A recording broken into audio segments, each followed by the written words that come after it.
Шибил Шибилов, Ислам Аль-Мурзиев, Моусер Боков, Саид Дахкильгов. Сразу 4 наших земляка стали обладателями золотых медалей на чемпионате России по панкратиону.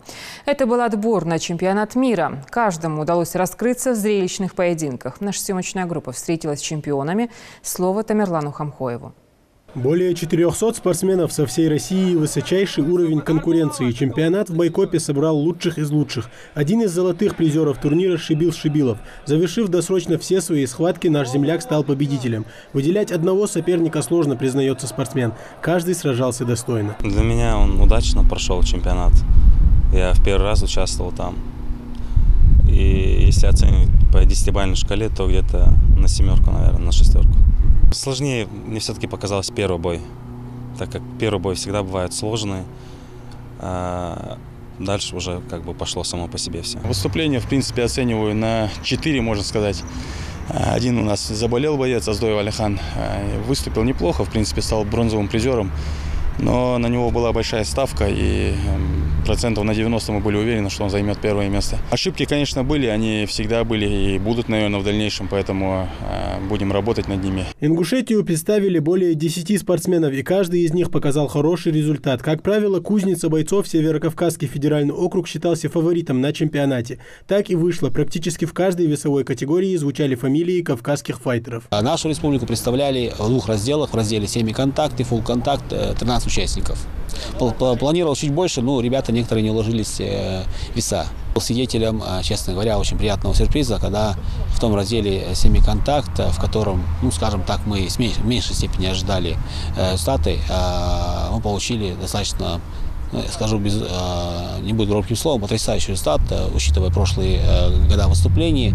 Мне очень приятно, что ребята именно не всегда лезут именно в профессиональные бои, не всегда просят именно поставить их на определенный бой, а набираются этого бесценного опыта, постоянно участвуя в различных соревнованиях,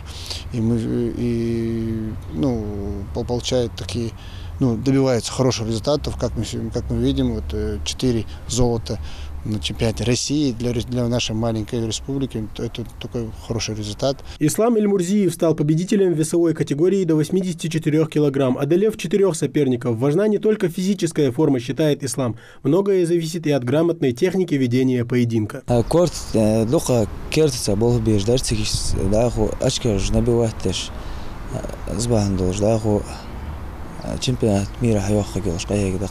Еще один чемпион Моусер Боков. Вольная борьба, грэпплинг, ММА, панкратион. Этот боец участвует практически во всех турнирах. Мастер спорта международного класса по панкратиону, победитель прошлого чемпионата России и мира, Моусер хочет в этом году закрепить свой успех. В этом году тоже выступил в той же весовой категории 77 килограммов. И снова выиграл, стал 2-кратным чемпионом по этому виду. Будем готовиться уже на 2-й чемпионат мира.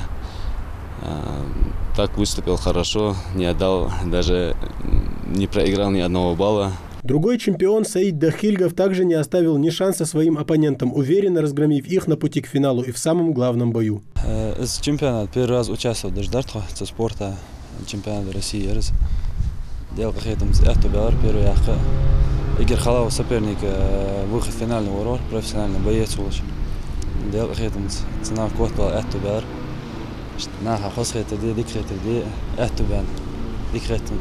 Дальше на пути у чемпиона в России более крупный турнир, уже мирового масштаба. Чемпионат мира пройдет в Беларуси совсем скоро. Время подготовиться у наших ребят есть. Жителям же Ингушетии остается ждать их с призовыми местами из Минска, желательно с медалями высшей пробы. Тамерлан Хамхоев, Майрбек Мержоев, Новости 24.